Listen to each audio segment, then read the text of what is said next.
sandėlio vietose pastatuose, kad grūdai nesudrėktų, nuo lietaus nenukentėtų. Aš atsimenu, kai buvo dengiamas stogas, tų didžiuliai ūkiniai tie pastatai buvo. Tai šiek tiek buvo padaryta, Šiek tiek gelbėjo nuo sunykimo. Jo, kad nesubirėtų tuo metu, nesugriūtų. Tuo metu jaunoji miestelėnų karta apie dvarą ir bajorus Karpius žinojo mažai. Nors pokariu vyresnieji miestelio inteligentai tautiškumo idėjų bandė nepamiršti, dėja nesėkmingai. Žinojom, kad tai yra dvaras. Bet niekas apie tai nekalbėjo jau čia. Bet tada po karo tai buvo tabu. Kaip čia dabar garbinti dvarininką? Išnaudotoją? Jo, išnaudotoją. Tai buvo nepriimtina. Todėl, ir mokytojai, žinot, kad mokytojai irgi buvo kaip pelė pašluota. Jo. Reikėjo jiems, dabar kartais, čia bando labai lengva ranka kaltinti, kad kas kaip pasielgė.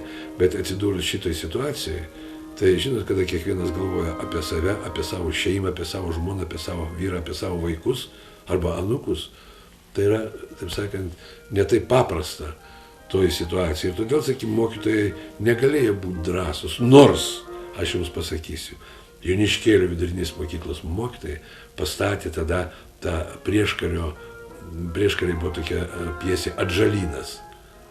Ir jie vaidino ir kai kurie moksleiviai. Tam spektaklis buvo rodomas mokyklai, paskui bus rodomas Joniškėlio kultūros namuose, paskui buvo uždrausta ir šitą spektaklį nebebuvo galima rodyti. Jei sovietmečio dvaro ūkiniai pastatai ir toliau tarnavo žemės ūkio reikmėms, tai po Lietuvos nepriklausomybės atkūrimo, sugriuvus kolūkiams, katastrofiškai greitai pradėjo griūti ir neįkainojami kultūros paveldo objektai. Ponų rūmuose jau 30 mečius veikia Lietuvos agrarinių ir miškų mokslų centro filialas Joniškėlio bandymų stotis. Šios organizacijos lėšomis ir čia dirbančių žmonių pastangomis pastatas ne tik išsaugotas nuo sunykimo, bet rekonstruotas ir vėl prikeltas naujam gyvenimui. Rūmuose vietos atsirado ir Joniškėlio krašto muziejui. Turbūt geriausiai išsilaiko pastatai, jeigu juose vyksta vienokia ar kitokia veikla, tada užtikrinamas šildymas, priežiūra ir turbūt geriausiai išsilaiko istorinis paveldas.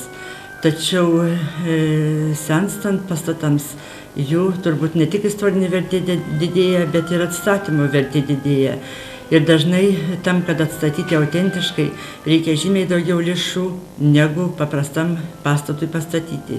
Nes visų pirma reikia istorinių tyrimų, kaip buvo, tam, kad atstatant nesugadinti ir nesumažinti istorinės vertės. Nors sovietmečių statinys buvo šiek tiek remontuojamas, tačiau pastaraisiais metais neįkainojamos vertybės, kultūros paveldo objektas vėl šaukėsi restauratorių rankų.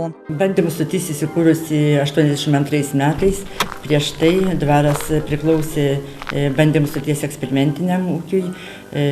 Tačiau, kaip minėjau, tarybinių laikų restauracija nebuvo pakankamai kokybiška, tai įsikūrus bandymų stočiai teko iš esmės derinantis su kultūros paveldu renovuoti visus rūmus. Pirmiausia, nedelsiant derėjo sutvarkyti stogą. Pastatą remontuojant buvo stengiamasi išsaugoti kuo daugiau autentiškų detalių. Pastaraisiais metais pradėti ir naujesnės rūmų dalies rekonstrukcijos darbai.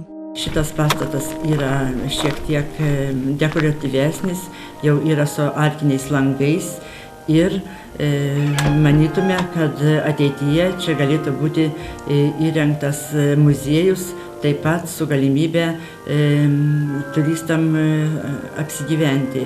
Dabar bandymo stotyje dirba moksliniai darbuotojai, tęsiama dvaro patirtis gyvulininkystės bei augalininkystės srityje. Turbūt ta tokia tąsa žemės ūkio veiklos taip ir lieka. Labiausiai turbūt domina aplinkinius ūkininkus ekologinė žemdirbystė, kada taip pat domisi ne tik ūkininkai, bet ir aplinkinių miestų gyventojai, kurie nori įsigyti ekologinę produkciją, nes visi turbūt dabar supranta, kiek maistas turi įtakos žmonių sveikatingumui. Joniškėlio istorija ne tik turtinga ir įdomi. Šio miesto vystymasis, žmonės ir jų vykdyta veikla Lietuvos raidai turi išskirtinę reikšmę. Tačiau jei ne vietinių gyventojų atkaklumas ir ryžtas, vargu ar šie istoriniai kultūros paveldo objektai būtų išlikę iki mūsų dienų. O ir dabar jų tolimesnis likimas nėra aiškus. Mat vieningo plano, kaip išsaugoti didžiausią Lietuvoje Joniškėlio dvaro ansamblį, kol kas nėra. Daugiau nei prieš 100 metų dvare vyksta puota ir pačiame puotos įkarštyje prasidaro šitos mėlynosios menės duris ir į vidų eina jaunasis Benediktas už parankės besivesdamas lyg epušės lapelis, tirtančią savo išrinktąją.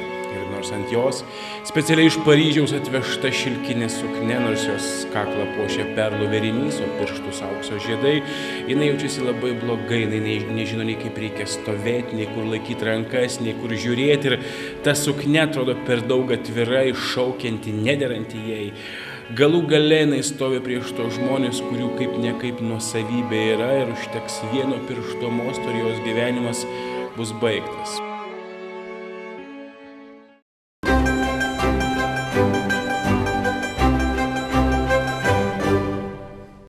Mėly žiūrovai, ši mūsų laida jau baigėsi, tačiau pasakojimai apie Lietuvos dvarus tęsiasi ne tik mūsų laidose.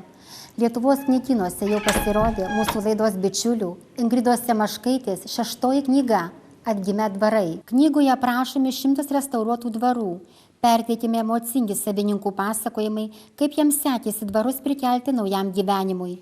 Kiekvieno dvaro istorija gausiai iliustruota naujomis atgimusių dvarų bei istorinėmis nuotraukomis. Na, o mes atsisveikindami su jumis linkime ramaus šventų kūčių vakaro ir artėjančių prasmingų šventų kalėdų. Tad iki pasimatymo gruodžio 30-ąją. Laidos generalinis rėmėjas Orlen Lietuva, Lietuvos kultūros partnerė.